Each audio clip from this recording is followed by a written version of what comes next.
Hey guys, and welcome back to another driver test video. Today we're looking at the Monacor SPH 165 Hi-Fi bass driver.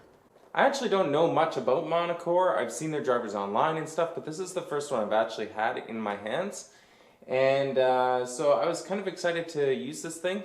It's not a speaker company that we see very much in North America. I think it's much bigger in Europe. And that's actually where this set came from. A viewer of the channel sent me these all the way from Ireland to get them tested. And I've had them for a number of months now, so I feel a little bit bad about how long it's taken me. But I've just been a little bit behind. So anyways, today we get to do that. We get to look at this driver. So check it out.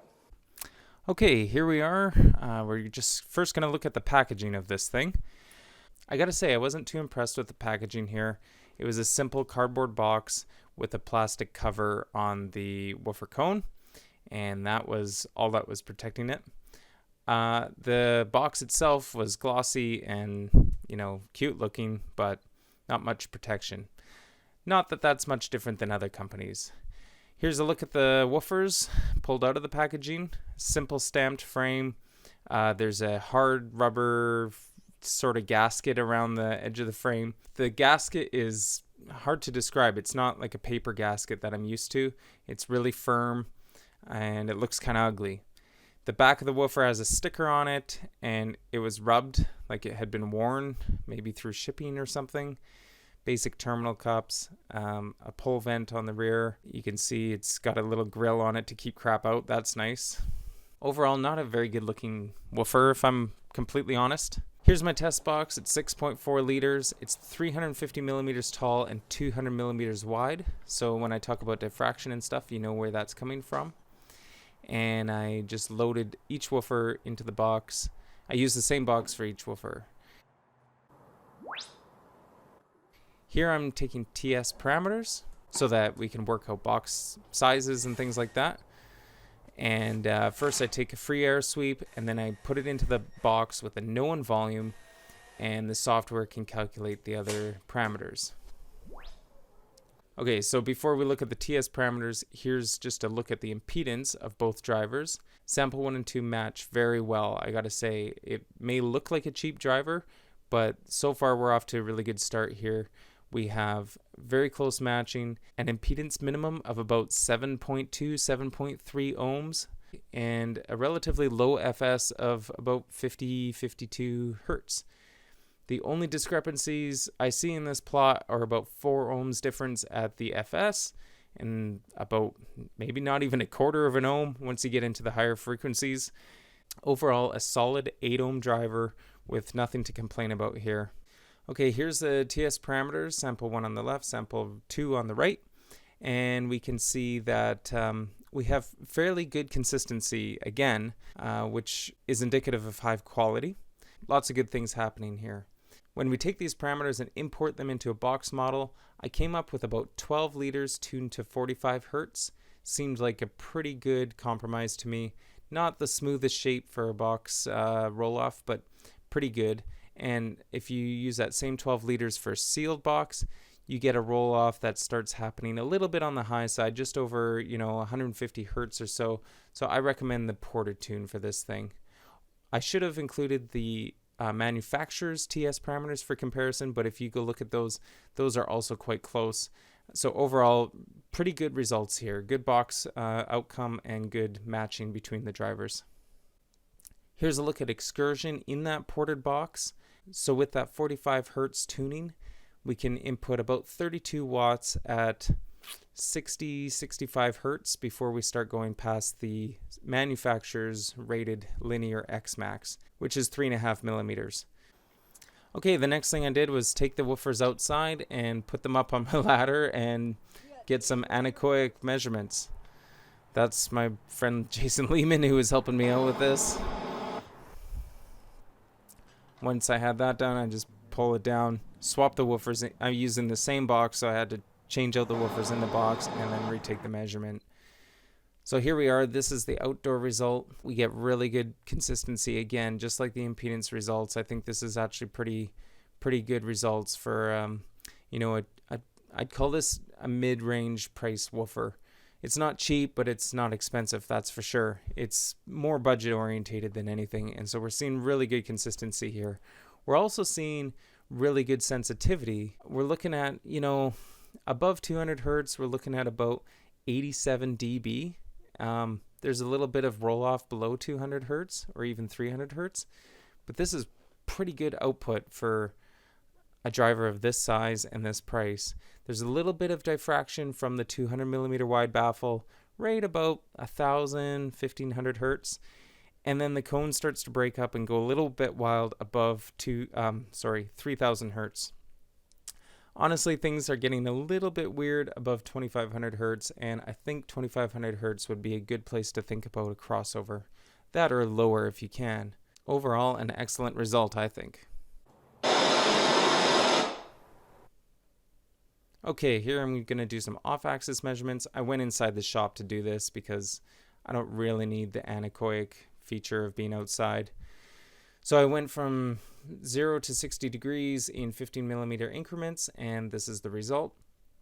This tells us a few things. First of all, it's a very good result. We're seeing very consistent off-axis response all the way up to 2,500 hertz. And again, that is kind of where I would think about crossing over this woofer.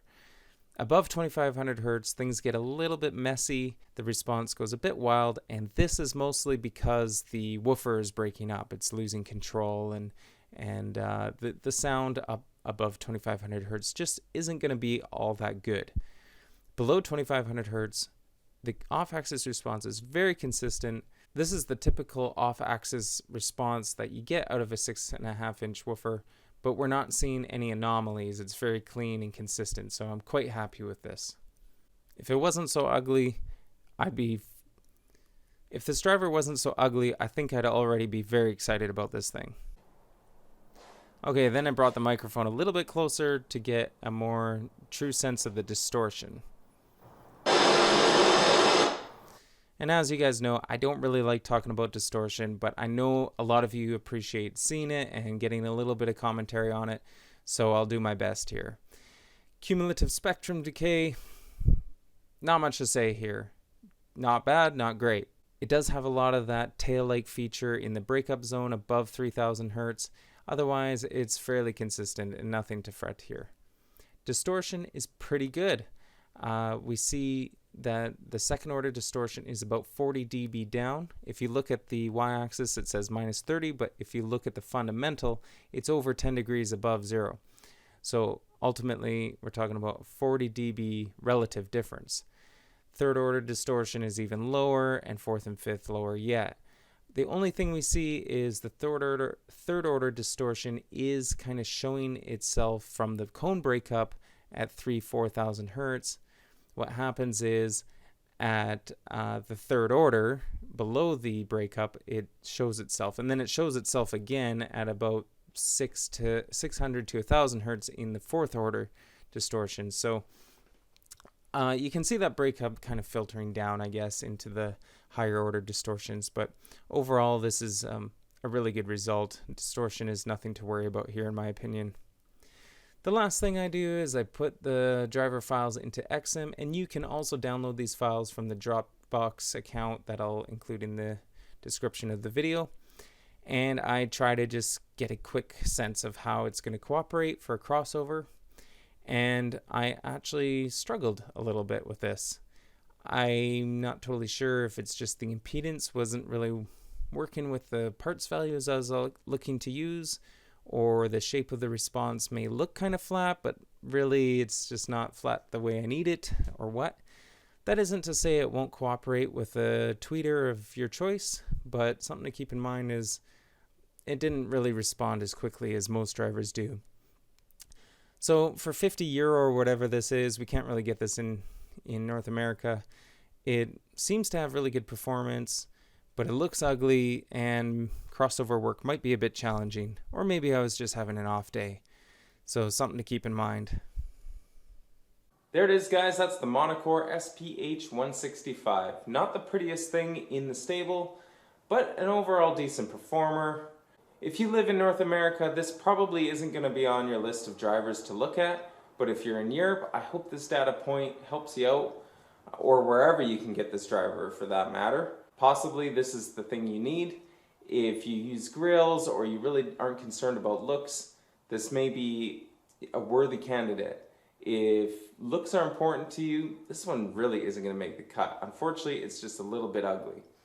But anyways, it's another interesting driver to log in the catalog of tests, and you can download the driver files from my Dropbox account, which is in the description below, and you can check it out for yourself in Xsim or whatever crossover simulation program you like to use, and see how it can work for you yourself. Anyways, stick around guys, we have more videos coming hopefully. So thanks for watching, and please like, please subscribe. All these likes and subscribes and comments and action on my videos help me grow the channel so that it incentivizes me to make more videos. So if you like what you're seeing here, definitely participate with comments and thumbs up and things like that so that I can get more videos made and published. Thanks guys, bye.